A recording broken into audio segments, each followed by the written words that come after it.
a phoenix. I rise from the ashes. No one will tell me what's happening. The world needs us. I trusted you. I need all the backup I can get. You'll see what real evil looks like. Hey guys, Pete here. Today I've got a new preview video ahead of the Dexter New Blood finale. I also need to mention that today's video is sponsored by Squarespace. Stand out online with a professional website, online store, or portfolio with Squarespace. In this video, I'm going to look at the episode 10 description for Sins of the Father. I'll break down the teaser and some of the promo photos that are out there and talk about theories for how this thing is coming together. As mentioned in my episode 9 recap, it's pretty exciting that it feels like there's an end coming, but all the options are still on the table. It's a good time to speculate, and as long as none of what I said I'll be talking about sounds like spoilers to you, then let's get right into it. The official episode description for Sins of the Father reads, Dexter and Harrison try to live a normal life in a place that they have discovered is not as normal as they thought it was. Will the two of them be able to live happily ever after, despite all the threats coming their way? Season finale. When this first came out, a lot of people made a big deal about it saying season finale rather than series finale, but I wouldn't read too much into that. This show gave away a lot about the premise of the revival before it premiered, and each of the new episodes before they came out. All the while they were very secretive about the ending though, and I think you could attribute the use of season finale to that. It's not dishonest, it is the end of a season, and there's expectations about the character that get involved when you use the word series there. You also get some of that with this episode 10 teaser. It's enough to get you hyped up, but doesn't provide anything shocking, except maybe that closing image. And it's the kind of thing that we've come to expect when it comes to finales and their teasers. It opens with Angela telling Dexter that there's strong evidence that his fire was arson, which I would hope so considering how it was burnt down. There's a shot of her watching him carrying a box of his belongings in front of the scene from her car, and then she's interviewing him in front of a fire truck. When she asks him if he can think of anyone he crossed recently, we see quick shots of him killing Jasper, and then killing Elric, and then killing Kurt. As he says no one comes to mind. It's not a big surprise that he doesn't bring any of those people up since he knows they're all dead, and he doesn't have a reason to worry about them as far as he knows. Of course, he does know that Kurt burnt down the cabin, but it's not really in his interest to point Angela in that direction since she'll probably get there on her own. I think the cabin, which is now becoming a crime scene, will be important, so we'll come back to that in a minute. In her kitchen, we see Dexter tell Angela, "Hey, I'm the Phoenix, I rise from the ashes," and he gives her a kiss on her forehead. She's in a place where she has suspicions, but so far hasn't tipped her hand. I guess because Dexter is so bad at reading social cues, and because they had some distance between them because of what happened earlier in the season, he hasn't really picked up on the fact that she's acting differently. She got the letter at the exact same time that they were coming to stay with them. I had a lot of comments saying that this handwriting on the envelope was the same as what was on Ethan's kill list. The idea behind that is that Harrison may have been the person who penned them both. There was a lot of discussion about this, and it's my opinion that if you look at them both side by side, the handwriting doesn't match. And beyond that, it's never been established that either of those things were written by anyone else. Could the handwriting be important? Sure, but I don't think there's any definitive proof that they were written by the same person. The kitchen scene is followed by a short glimpse of Dexter driving with an intense look on his face. Hard to say what's happening here, but it doesn't look like he's driving his truck, which may be an important detail. That cuts to a shot of Audrey telling Harrison that her mom won't tell her what's happening. She looks upset, but we don't know what the context is. As far as we can tell, Angela will get tipped off about Kurt's bunker, and this could be related to that. If her mom left the house all of a sudden to go look into that, she probably wouldn't want to tell anybody what was going on because she's kind of suspicious of Dexter and Harrison. There's a couple of things here which might turn out to be important. First, with both of these interactions, they're only happening because they made the decision to have Harrison and Dexter stay in Angela's house. That will surely be important. Will it be because they'll find blood on Harrison's clothing? Will it be because they overhear something? Will it be because Audrey mentions the Bay Harbor butcher and her mom looking into that?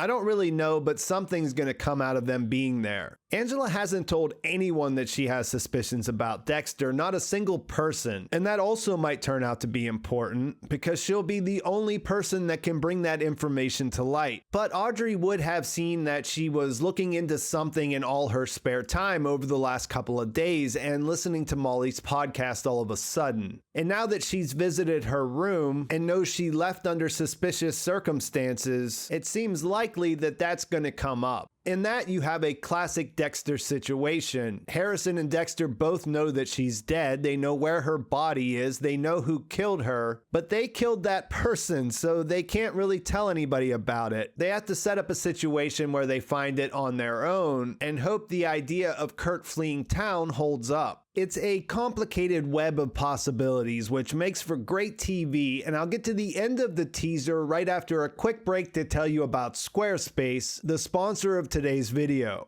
Recently, I wanted to put together a website, and I found Squarespace to be really user-friendly. It was simple to jump right in and start to create a website, or you could put together an online store with marketing tools and analytics built in. For what I was looking to do, the video blocks were great. Just paste the URL and upload a custom thumbnail, and I appreciated that all the templates have built-in mobile websites. Just make it once, and it looks great across all devices. While you're working, you can toggle the views back and forth and get the design just how you like it. Check out squarespace.com for a free trial, and when you're ready to launch, go to squarespace.com/PetePeppers to save 10% off your first purchase of a website or domain.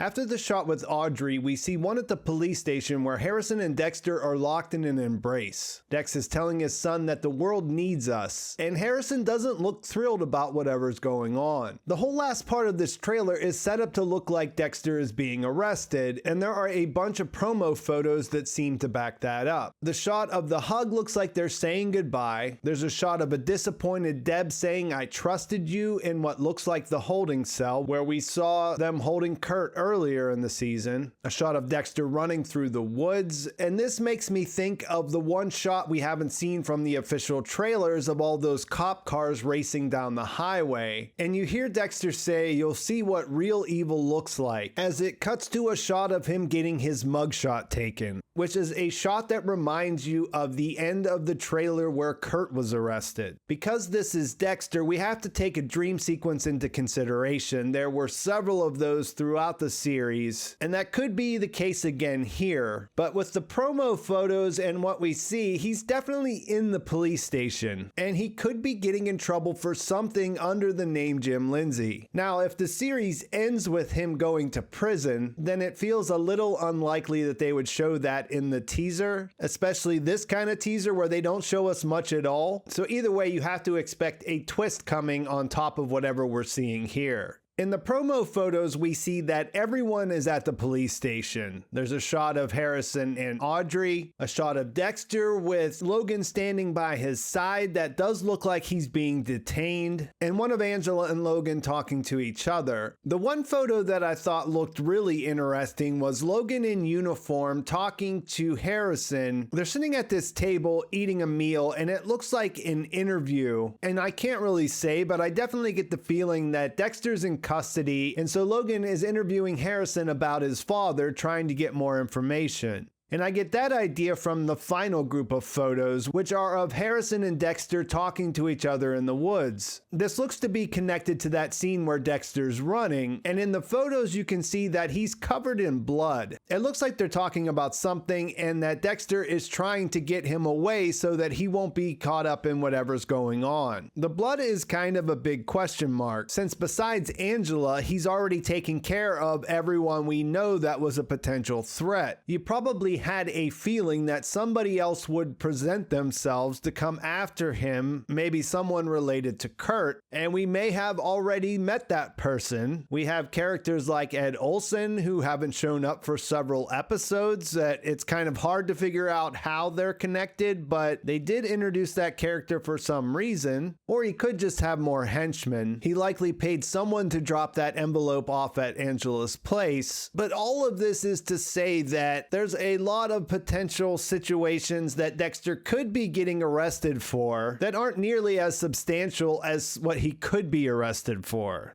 The last 3 shots that I haven't talked about are all dealing with Angela, and they look like her discovering Kurt's bunker. There's an overhead shot of her cop car, and then a quick shot of her entering Kurt's trophy area, followed by one of her in the field above the bunker calling for all the backup she can get. So she will be discovering the missing women before everything is said and done, and that's not necessarily ideal timing for Dexter and Harrison, who recently killed Kurt. And that's everything that's worth mentioning in the teaser.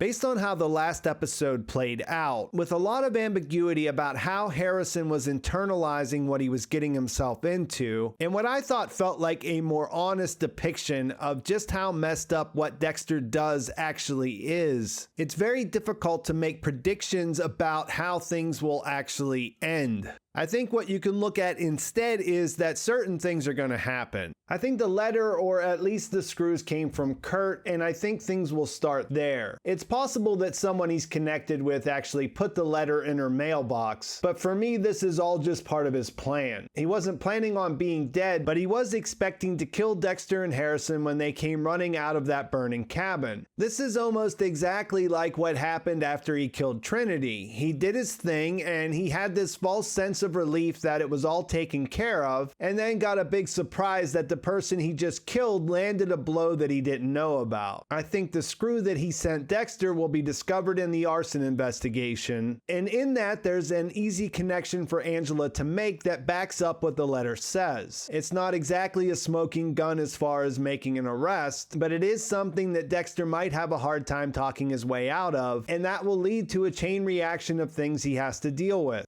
Angela's suspicion about Dexter and the Bay Harbor Butcher is going to go somewhere. At the very least, she's going to suspect that that's the case, and that will definitely affect how she sees him. It doesn't necessarily mean that she'll bring him down. Another thing that seems apparent is that Dexter will get arrested. We just don't know what for, or how serious that'll turn out to be. And the other thing I think you can count on is that Harrison will have a moment where he doubts whether he wants to follow his father down that road or not. And there's some interesting things you could look at there. This limited series is supposed to have the theme of fathers and sons. It's clear that Dexter is no longer listening to his conscience that was coming out through Deb. Slowly but surely, he's moved the goalpost to what is acceptable, and now he's all in on thinking he needs to bring Harrison into his world and get back to killing people that fit the code. It's a long way from the abstinent Jim Lindsay who hadn't killed anyone for nearly a decade that we met at the beginning of the revival. This is an addict in full relapse mode, and even though he does seem to be protective and care for his son, and he can make this argument inside his head all day that he's just trying to help him, his desire to continue to want to kill is what's driving the bus here. Most of the time, the things Deb was advocating for in their back and forth was the right thing to do, or they were at least a reasonable counter to whatever he was thinking about. So when you think about that idea of fathers and sons, there's also these cycles that happen, the things that get passed down from father to son. The finale is called The Sins of the Father, which is more about how the actions of the father affect the son. So I think you can reasonably expect that Dexter's actions will put him in some difficult situations. Killing Matt, the one that started it off after such a long time, that'll come back to him, and Angela will continue to find connections to his past. These things will put Harrison into a situation where he has to make a choice. Does he want to follow in his father's footsteps, or does he want to break the cycle? I suppose that is what it'll come down to, and if they do that well, then the details won't really matter. But I mean, I could be wrong. The whole thing could just be about how serial killers are cool, and it's cool when they teach their kids to do the same thing, and then they go on having adventures and never get caught, but I kind of hope not. And I think I'll leave it there. Let me know in the comments what you think. I know no one really wants Dexter to die, but I do think that he probably should. I've said it before, and I haven't really changed my mind. I guess depending on whether or not you think he deserves something at the end, then he could do that. It could be set up as a sacrifice to protect his son on his way out. Or Harrison could decide that the way that his dad deals with his dark passenger sounds okay, but really there is a lot of collateral damage, including his mother and his aunt, and a lot of innocent people get hurt in this process, regardless of whether he takes out some bad guys or not. Please like this video if you enjoyed it. Please subscribe to my channel if you haven't already. And thanks for watching. I'll talk to you soon.